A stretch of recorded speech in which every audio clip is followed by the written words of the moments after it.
Assalomu alaykum. Yaxshimisizlar, charchamayapsizlarmi? Kecha hamma ko'rdi. Biz xohlagan narsa bo'lmadi. Biz plan qilib, buni qilamiz, uni qilamiz degandik.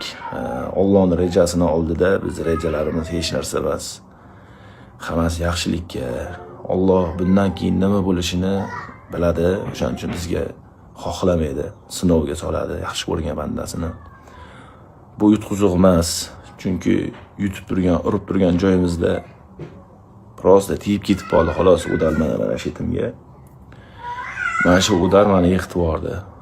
Yiqilgan paytimda oyog'imga yuk tushib, oyog'imni ham sindirib yubordi. Men yurishdan xohlagandim. Hatto ko'zlarimdan yosh chiqib so'ragandim Xudoyimdan. Keyin uydagilar ham telefon qilib aytishgandi. Yutsang, keyin $2000 bonus bersa inshaalloh o'sha bonusga bizni ro'za Ramazonda dadanglar bilan meni umraga jo'natib yuborasan deyishgan. Xudo xolasa akkaunt qilib yutsam $2000 Xudo xolasa uydagilarni umraga jo'nataman deb juda ham xohlagandim. Nasib.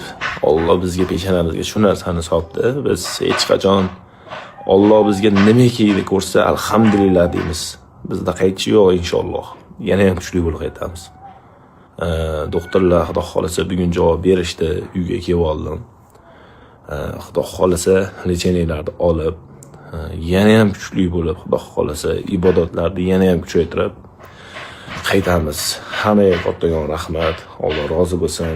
Sizlarni Xudo xolasa juda ham xursand qilaman. Bilaman, mendan juda ham ko'p narsani xohlaysizlar. Yutishimni, sizlarni xursand qilishimni duo qilib, paddishga qilib turinglar inshaalloh.